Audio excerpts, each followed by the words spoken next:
She thought she was going to a normal sleepover, but she was brutally attacked by 3 girls who were supposed to be her friends. This is the story of Kirra Hart. I do want to give a trigger warning that this video does talk about the abuse of a minor. She does survive, so this is a survival tale, and it's amazing how she survives this. I'll get to that. But if you don't think you should be listening to something like that, please don't. Your mental health matters. Please take care of yourself. And a quick disclaimer that I'm just a girl, I'm not a lawyer, and all this information is publicly available. If the lighting keeps changing, the sun keeps going behind clouds. I have no control over that. Kirra Hart was 14 years old from Queensland, Australia, and on the night of March 16th, 2023, she thinks she's going to a normal sleepover with 3 of her friends. 14-year-old Chloe Denman, 15-year-old Renisha Grunch, and another girl named Shania Grunch. I believe the 2 Grunch girls were sisters. The sleepover took place at the Grunch household, but I couldn't find anything that solidified whether they were sisters or cousins or related, but I would assume with the same last name that they were related somehow. So, Kirra gets to the sleepover. I mean, she's excited for it. Everyone is excited for a sleepover when they're 13, 14, 15. Sleepovers are supposed to be about watching movies, eating popcorn, talking about crushes. And Kirra thought that that's what was going to happen that night. But for her, it turned into a night of pure hell. Because the people she trusted, the ones she thought were her friends, actually lured her into a trap.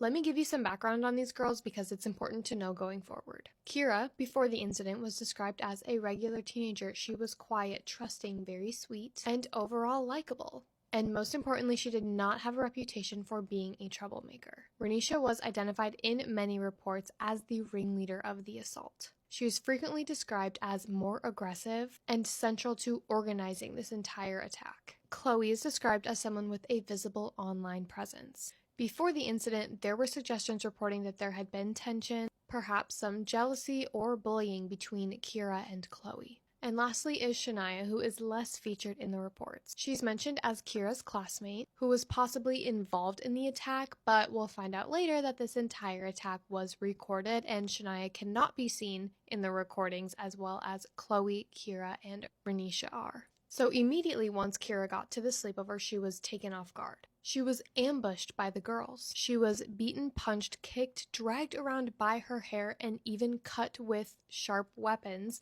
by Chloe, Renisha, and possibly Shania. They literally threw glass bottles at her. I'm sorry, when I was 14, I was watching movies and talking about my crushes at sleepovers. Who brings a glass bottle to a sleepover and then throws it at their friend? Kirra was tied up, and for 4 whole hours, this 14-year-old girl, please keep in mind that these are all teenagers, 15 and under. So this 14-year-old girl was tortured for 4 hours by other teenagers. And again, I mentioned it briefly, but the part that makes my stomach turn about this case is that they recorded the entire attack. The girls doing this to her, her so-called friends, tied her up, set up a tripod, pushed record on a phone, and recorded the entire thing. I have no words. You might be asking why, because I know I am. Why would you be torturing someone you called a friend? How do you sit there and laugh while someone who is being tortured is begging you to stop? It is so beyond me. And of course, you guessed it, the video got leaked. It was put online and it went viral. People couldn't believe what they were watching. This wasn't just bullying, this was full-on sadistic torture done by teenagers. Teenagers! I don't know how many times I have to say that for it to, click, but, if you know a teenager, just think about it. A teenager. 14-year-old and 15-year-old girls. When I was 14 and 15, I was, painting my own toenails and fucking watching Disney Channel. I don't know. Maybe not at that age, but you get my point. One report says that after the attack, her friends walked Kirra back home and told her mom that she had been, quote, jumped. Her mother opened the door and seeing her daughter visibly bruised, beaten, bleeding, she was in complete and utter shock and immediately took Kirra from the girls and took Kirra right to the hospital. She was examined immediately and was found to have multiple injuries. She was then rushed into emergency surgery in an effort to save her. Doctors found a broken nose, a broken jaw, bruises, and cuts all over her body. Those were her physical injuries, but honestly, the emotional toll that took on her, I can't even begin to put into words. I cannot even fathom that, and there's no way I can be able to describe that. The damage of something like that to a 14-year-old. I seriously don't even have the words. Thankfully, Kirra came out of surgery and survived the attack, which is amazing. That is great, and Kirra is so strong for that. But the amount of stories that I'm seeing like this surface of similar situations where a friend gets tricked into hanging out with other friends and then ends up getting unalived by them, it should not be an escalating number.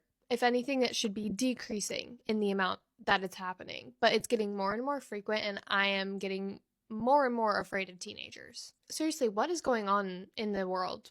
Kids are turning on each other, and bullying goes so far that it crosses into criminal territory. And yet, when it comes to punishment, the system barely treats it as severe as it actually is. Because yes, the girls were each charged with assault, but I couldn't find if they served any juvie time, jail time. Again, this case happened in Australia, so their judicial system is different than ours. But I'm hoping that they spent some time behind bars, because what the fuck? They were minors at the time, which made people think that they were just going to be given a slap on the wrist and that they were going to be able to walk free.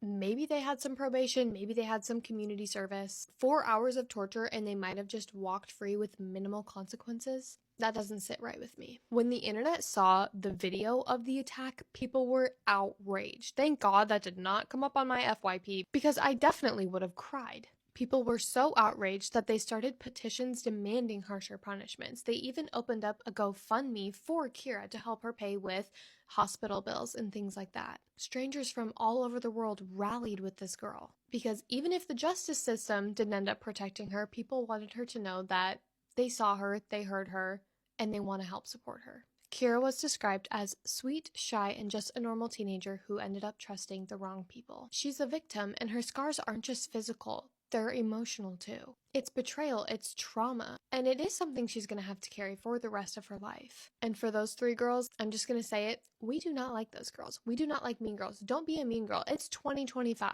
Don't be a mean girl. Can the world just collectively agree to be a better place and stop bullying people and stop unaliving people and stop torturing people? Thank you very much. Imagine being so cruel and so hateful that you think doing something like this is okay. At 14 and 15 years old, you've already decided that you're capable of torturing someone and then laughing about it?